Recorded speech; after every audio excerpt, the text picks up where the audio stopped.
Hello guys, this is Avcoor, and I actually want to do this video on the character that stands before us. She might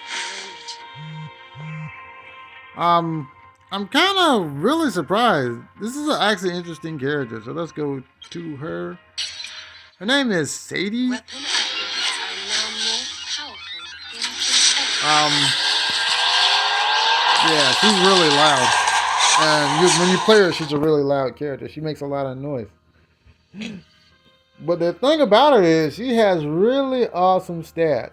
When you look at her survival, that's pretty good for a DPS like her.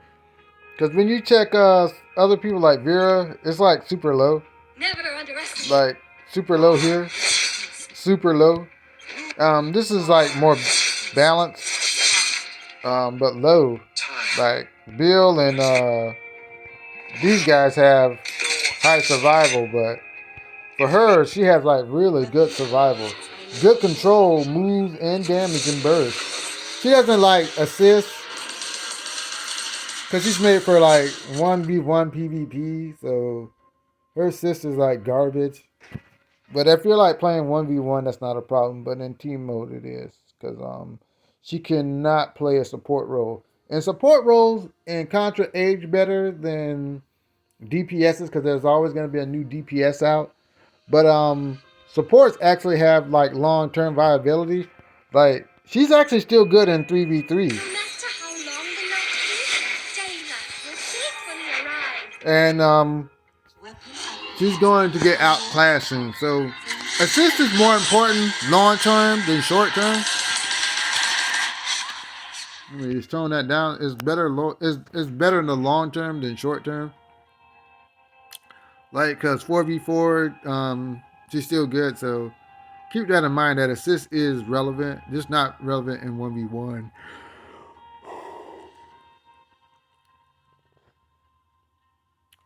Her skills are not so straightforward because she can do different things depending on the little dot over her head. So let's go to weapon summon. Barrage will change and increase damage upon summoning weapons. Orange grade weapon will be summoned based on the current summon status.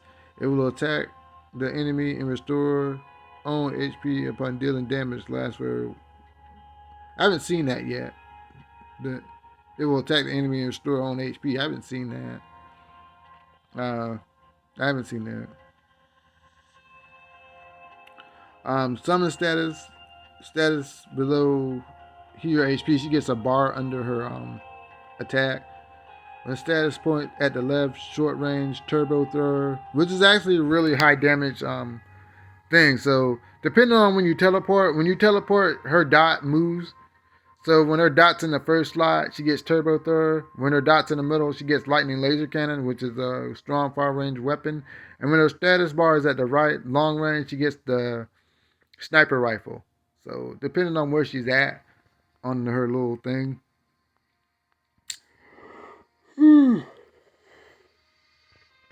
you'll be able to deal different type of weapons based on different types of damage. So that's really interesting. So let's go ahead and see it. Yeah, that's the turbo thrower. That's the thrower. All right. Okay. But notice that her rage is max. When her rage is max, she gets different attacks. Greatly increases his own energy upon enemy hit. Sadie will teleport to the targeted direction and switch her summon status. So it keeps saying his, dealing 17 point damage. That does damage. I didn't know that. I, I gotta check because when I teleported people, it may be a little bit of damage. Dealing 172.1 damage with an additional 781 damage to the nearby enemy upon landing. As the skill deals damage to an enemy, she will also gain a shield that reduces weapon damage taken by 20%. Shield lasts for 2.5 seconds. That's really good. We'll see it. So it does deal damage. So you can see, so it does deal damage. That's pretty good. Wow, that's really good. Dual gun suppression. Weapon summoning cooldown resets when energy is at max. Also allows for the summoning of an additional weapon the next time skill is used. Oh wow, Golden Gatling. That's what her rage is max, and she gets to hit with extra weapons. So that's really good. I think this is one of the best aspects of her kit, that she gets to double up her weapons, which increases her damage potential. Okay. Boost barrage and damage of summoned weapons. I already got that. This is an easy unlock. Soul Burning Bow is easy. You just have to go through special events to get that. This is an easy passive to unlock. I'll go to the last one, which I haven't unlocked because of choices I've made.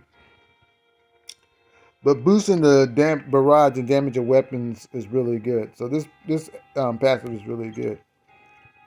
Um, Twinkling energy, dramatic boost to energy when enemy is hit using the weapon wink skill. That's really good. You always want your energy to be at max so you get the double weapon so you can deal maximum damage. So this is actually a good passive. This is easy to unlock if you have played the game long, but if you're just starting out, it is not, because you have to actually do a couple of turns in the in the training grounds. You'll actually get it. It'll come at 3 stars, and then you can either. Oh, sorry, bro. I already did that. Sorry, man. I'm actually at 2.6.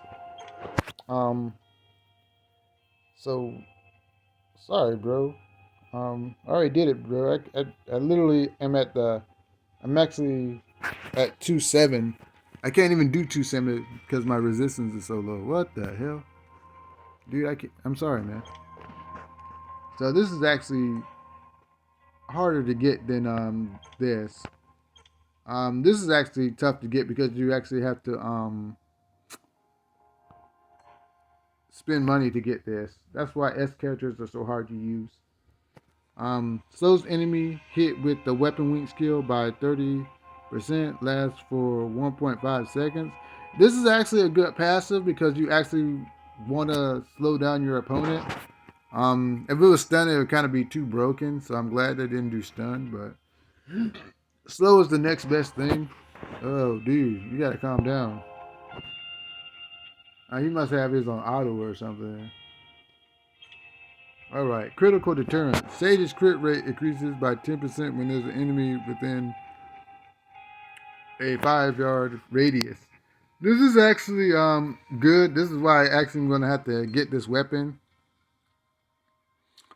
I'm actually have to get the Judger. So I'm going, whenever it pops up again, I'm actually going to have to get it. Because this is actually a actually good passive, because simply put, she attacks so much that her crit rate actually matters. Like if you're a DPS, your crit rate actually matters. Crit rate actually matters on Metal Bill actually, because since he doubles his weapons, he actually attacks more. So you'll get a crit more than likely since you're attacking more, and then you'll do more damage. So crit rate is actually important. It just makes this passive really important. That's why I have to get the Judger. Sorry, bro. I told you. I already did it. I'm actually at 2.6. So this is actually not hard to get. You actually can get this weapon. Let me. Actually, can get it in the shop. You actually can go to weapon, and you can actually just buy it, and then you can just like slowly level it up. So that's not hard to do. So that's not hard to do. It's not hard at all to do. And you can go to advanced training ground, and then if you do like 60 or 80, more than likely you'll get it. So it's not a hard weapon to get. Let me go back. So what weapons should you use with her?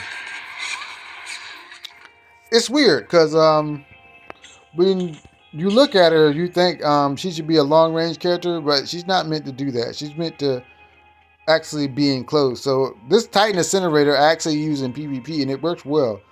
Titan Incinerator works well because not only is the SSS weapon, let me show you the mods. It has burn, which does damage over time, which is really good. And you increases the damage from flame attacks since it uses a flamethrower. So that's really good.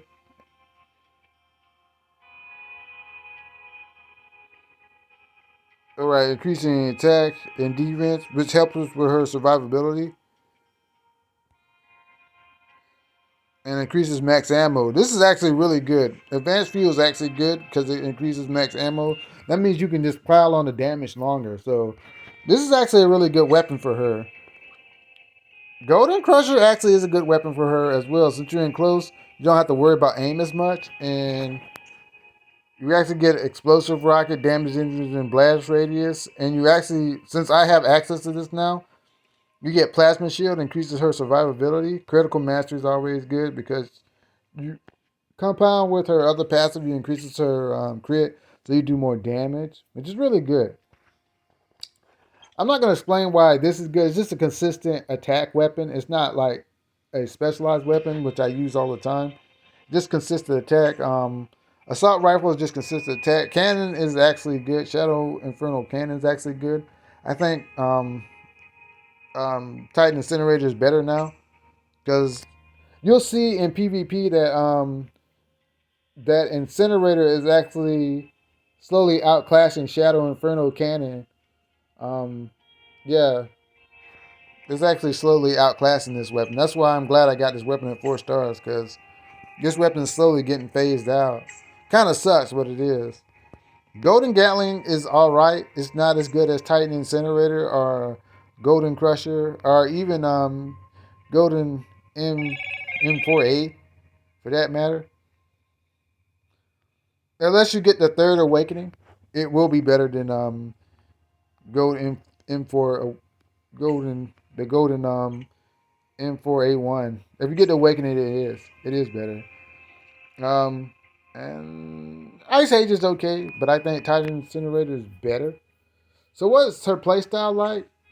Well, your goal is to pressure the opponent, and when you can't pressure the opponent, to get away. She's kind of like John Connor in that way, but she's not as aggressive as John Connor because her survivability is not as easy. Because if you get hit with John Connor, you can run away. John Connor's DPS is still higher than hers. We can go and check that real quick. Go to hero. Where's Johnny? Where's John at? Yeah, John has like. Oh, her damage is supposed to be higher. His survivability and can. Wow, I don't think that's the right stats because I think John Connor's damage is higher than hers, but they're saying that it's not. Her their burst is equal, but I think John Connor's a better DPS than her. I guess playtesting will say different, but as far as I can say, I think John Connor's a better DPS. But anyway, guys, if you like my content, hit the like, share, subscribe button. I'll get back to you. Have a great day and goodbye.